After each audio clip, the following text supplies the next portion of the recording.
Bom dia a todas e todos, participantes da comunidade Paz e Bem. Estamos hoje no nosso programa Paisagens de número 13, nessa terça-feira, 10 de outubro de 2023. Hoje eu decidi falar aqui para vocês de uma das figuras religiosas que mais admiro e que tem me impressionado muito nesses últimos tempos. Trata-se do frade dominicano Timothy Radcliffe. Tenho lido seus livros e reflexões com muita atenção e alegria. Ele traz ventos novos para a vida da Igreja Católica nesses tempos difíceis de sua crise. Timothy Radcliffe é um frade dominicano inglês, nascido em agosto de 1945. Está na Ordem Dominicana desde 1965. É teólogo e é doutor honorário na Universidade de Oxford.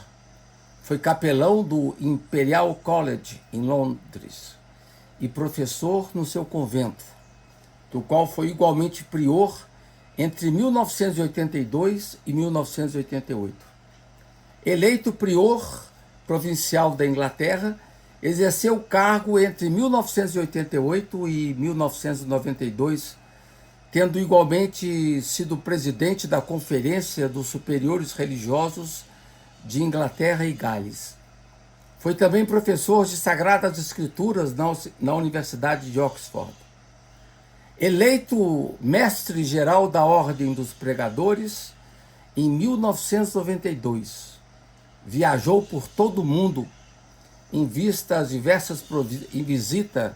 às diversas províncias de sua ordem. Escritor de méritos reconhecidos, publicou diversos livros de espiritualidade e de reflexão sobre os desafios da vida contemporânea. Após deixar o cargo em 2001, voltou a lecionar na sua universidade e é frequentemente convidado para dar conferências e palestras pelo mundo afora. Seus livros foram traduzidos para 24 idiomas. Em português temos duas obras: Por que ter fé? Crer em tempos de incerteza, das Paulinas do Brasil, 2018, e o segundo, A Arte de Viver em Deus, das Paulinas de Portugal, de 2021. Ele fixou residência em Blackfriars, em Oxford, onde ajudou a lançar um Instituto de Justiça Social no College. Em 2015, foi nomeado consultor do então Pontifício Conselho de Justiça e Paz e é conhecido por sua abordagem pastoral sensível aos católicos gays e lésbicas, incluindo o apoio às uniões civis entre pessoas do mesmo sexo. No IHU Notícias, de 25 de novembro de 2022, há um belo texto escrito por ele, Silêncio e Diálogo, Segredo de Ser Padre. Ele relata a sua entrada na Ordem dos Pregadores, dos Frades Dominicanos. Diz ele: entrei na Ordem dos Frades Pregadores com o desejo de me tornar um irmão entre outros irmãos. Chegado o momento da ordenação, tive algumas dúvidas. Sempre me senti pouco à vontade diante de qualquer indício de clericalismo, diz ele, e havia aceitado ser ordenado porque meus co-irmãos o desejavam e era útil para a pregação. Eu teria gostado de ler as palavras do Papa naquela oportunidade. De fato, Francisco afirma que a vocação ao sacerdócio descortina no padre aquele potencial de amor que recebemos no dia do nosso batismo.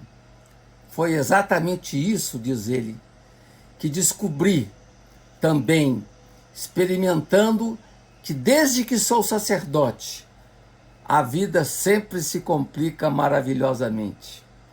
É através das complicações, das pequenas vitórias da graça e dos nossos próprios fracassos que acedemos à eterna simplicidade de Deus. Ele foi operado de um tumor na mandíbula no final de 2021, numa cirurgia que durou 17 horas E ele diz sobre isso: o diagnóstico do câncer havia me despertado para a minha mortalidade. Agora, a morte me ligou para dizer que estava a caminho. Meu consultor me disse que a taxa de sobrevivência para esta operação é de 60% após 5 anos. É muito tempo ou é pouco? Não tenho certeza, diz ele.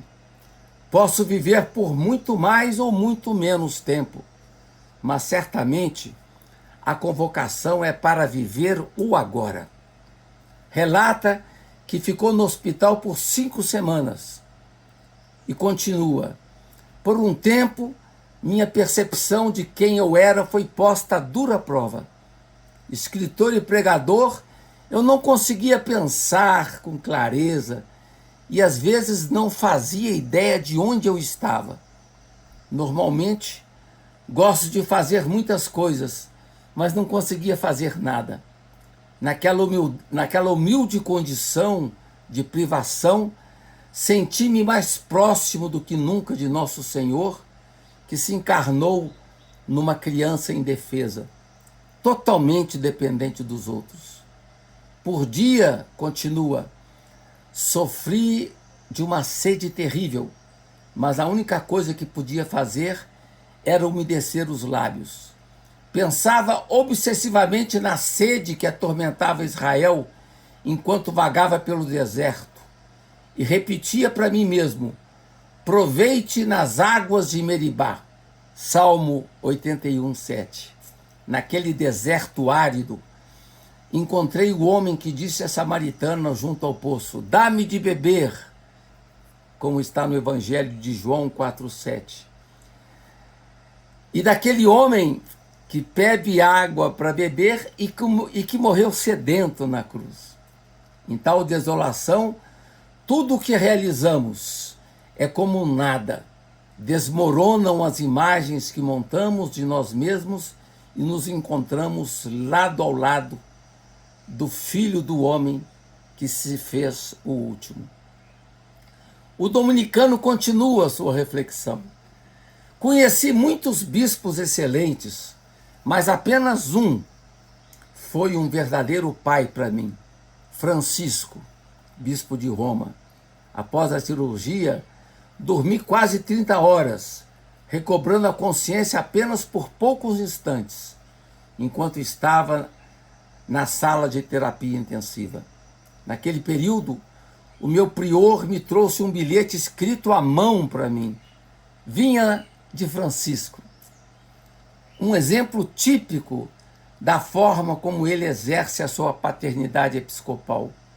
O Papa realiza milhares de telefonemas, bate à porta de dezenas de pessoas e escreve cartas do próprio punho, que surpreende sempre quem as recebe.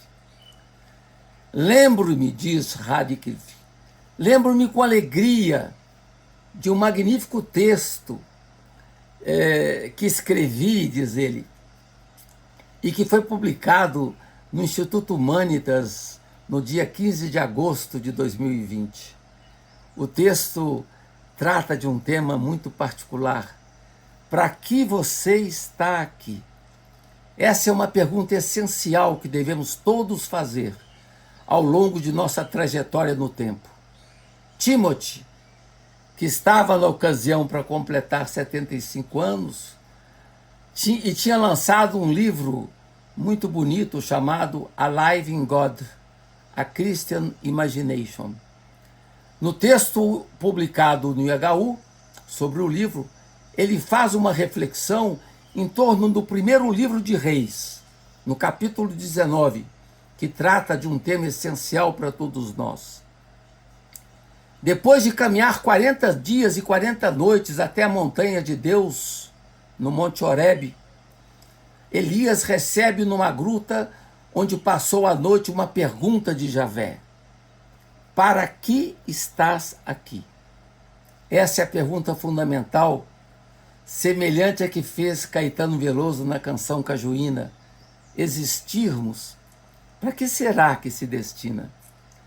E diz Timothy: Cada um de nós vai ao nosso Monte Horebe, de vez em quando, para perguntar qual é o propósito de nossas vidas. Essa pergunta, para que estás aqui, está sempre colocada diante de nós em nossa vida, sobretudo nos momentos mais ardentes de assombro, quando nos deixamos tocar pelo silêncio, pelo nada e pela tranquilidade. Depois dos tempos sombrios de pandemia, a questão vem recolocada para nós. O que virá em seguida nesses tempos do antropoceno? Se é que virá alguma coisa. Elias era alguém ardentemente consumido pelo zelo de Deus, como diz o livro do Reis, no capítulo 19, 9. Estava sendo perseguido e queriam tirar-lhe a vida, e Deus o convoca para sair da caverna. E ele encontra o mistério não no furacão ou na tempestade, mas no tênue silêncio. Como lembra outro dominicano da Escola Bíblica de Jerusalém, Lucas Popko, na sua tradução um pouco diversa da Bíblia de Jerusalém. Depois de ouvir sua reflexão, fiquei com essa questão comigo. Para que estás aqui? Do primeiro livro de Reis. Como apontou o IHU Notícias de 28 de janeiro de 2023, o dominicano foi convidado para pregar o retiro que abriu o sínodo dos bispos agora, que acontece agora em outubro de 2023. Sua escolha como orientador do retiro revela a estima do Papa pelo dominicano e reflete também a longa experiência que as ordens religiosas têm nos seus processos sinodais, com foco na escuta e no discernimento comunitário. O belo texto, com parte de sua fala, foi reproduzido no IHU Notícias de 3 de outubro de 2023, que reportou uma passagem da sua sexta meditação, falando sobre o tema da Igreja Sem Fronteiras no Caminho da Esperança.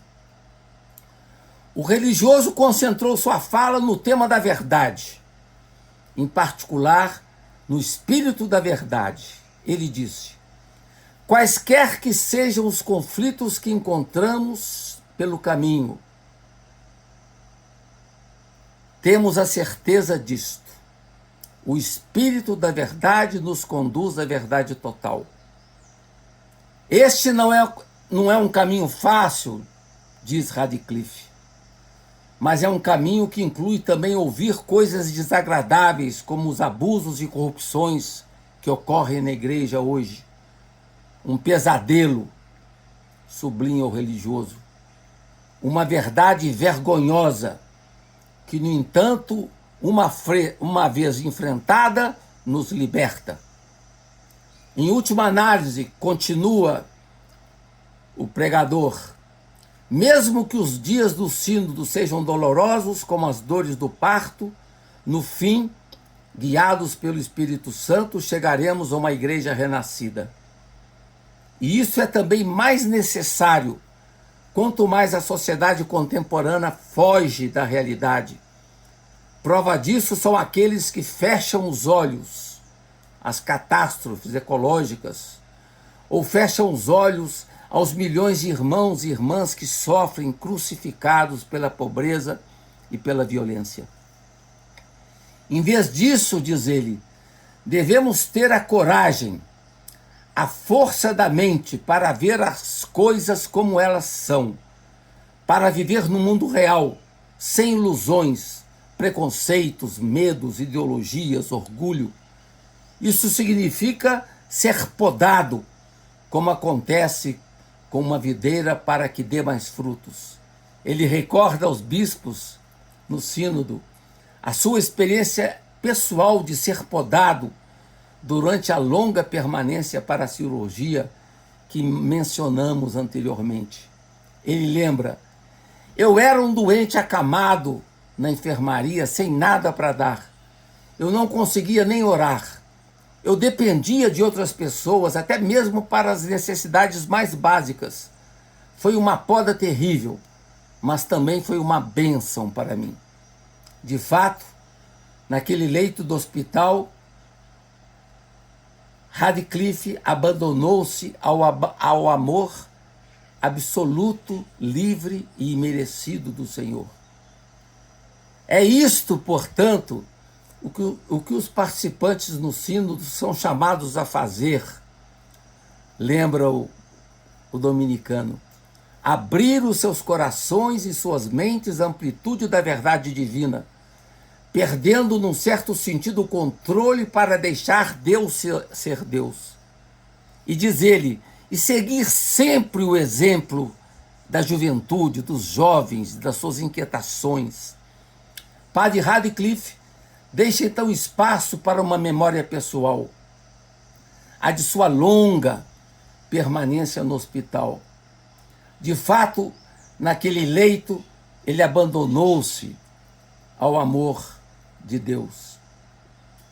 Durante o retiro pré-sinodal, Timothy mencionou a sede que invade os seguidores de Jesus, a sede daqueles que buscam vozes que soem verdadeiros. Nós lemos em outro trecho publicado no IHU Notícias de 5/10/2023. A reflexão do religioso numa série de reflexões que ele fez no retiro do pré-sínodo, né?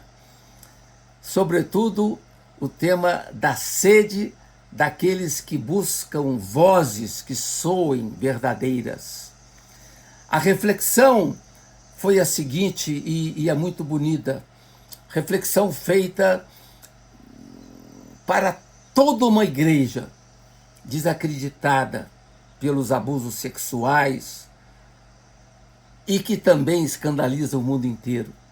Na verdade, diz ele, cada instituição, ou seja, a política, a lei e a imprensa, sentiu sua autoridade diminuir em benefício de outras figuras como ditadores, celebridades, influenciadores.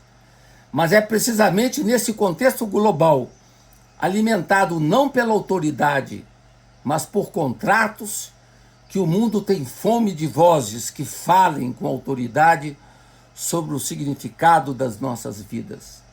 Uma autoridade desse tipo, continua o padre dominicano, deve antes de tudo estar alegre, porque a alegria é o sinal infalível da presença de Deus. E ninguém acredita num cristão infeliz. Em segundo lugar, a autoridade é múltipla e reforça-se mutuamente, sem necessariamente criar concorrência. Um exemplo disso é a Trindade, dentro da qual não há rivalidade. Se, portanto, o sínodo for capaz de superar formas competitivas de existir, diz o dominicano, então será capaz de falar com autoridade ao mundo. O religioso dominicano indica 3 caminhos que podem ser percorridos para exercer a autoridade. O primeiro é o da beleza, ou da glória, que abre a nossa imaginação ao transcendente e nos leva além das palavras. E quando não engana, fala sobre Deus. A beleza de Deus está em toda parte, mesmo naquilo que parece mais feio. Ele cita a mística Etty Hillesum, que foi atraída pelo cristianismo e morreu no campo de extermínio nazista de Auschwitz em 1943. No meio daquilo que as pessoas chamam de horror, Etty conseguia dizer com alegria: a vida é bela.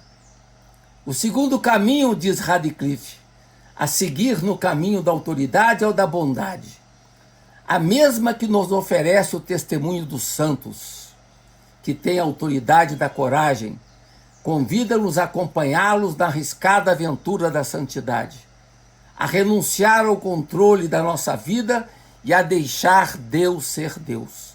Nessa perspectiva, o padre dominicano recorda aos participantes no sínodo que os mártires foram as primeiras autoridades da igreja, porque deram tudo com coragem, A fé, de fato, não pode ser atrativa se a domesticamos. Finalmente, a terceira e última forma de perseguir a autoridade é a forma da verdade. Enterrado na humanidade, existe um instinto ineradicável pela verdade, afirma o padre Radcliffe. Mesmo que hoje o mundo pareça insatisfeito com a verdade, esmagado por notícias falsas ou teorias de conspiração absurdas, todos esses três caminhos, conclui o religioso, são necessários, porque sem a verdade, a bondade e a beleza, tudo pode ser enganoso. Sem a verdade, o bem desmorona em sentimentalismo, enquanto a verdade sem o bem leva à inquisição.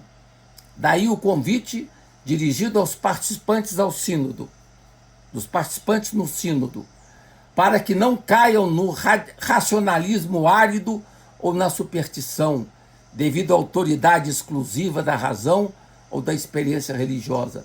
Pelo contrário, e nesse sentido, o religioso dominicano retoma uma imagem cara ao Papa Francisco. Diz ele: devemos recordar que a Assembleia Sinodal é como uma orquestra, com diversos instrumentos que têm sua própria música e dentro da qual a verdade não é obtida por maioria de votos. Mas como garantir um diálogo fecundo na igreja, no qual nenhuma voz domina e sufoca as outras? A resposta, diz Radcliffe, reside em discernir a harmonia oculta e na capacidade de seguir dois imperativos: orientação e compaixão, amor à verdade e solidariedade constante com aqueles para quem a verdade foi eclipsada. Só assim, de fato, a igreja falará com a autoridade do Senhor. Agradeço então aqui a todos e todas da comunidade Paz e Bem. Agradeço também ao Felipe Albani por sua ajuda técnica e me despeço de vocês com muita alegria nessa manhã de terça-feira e retornamos ao programa Paisagem na semana que vem. Paz e bem a todos.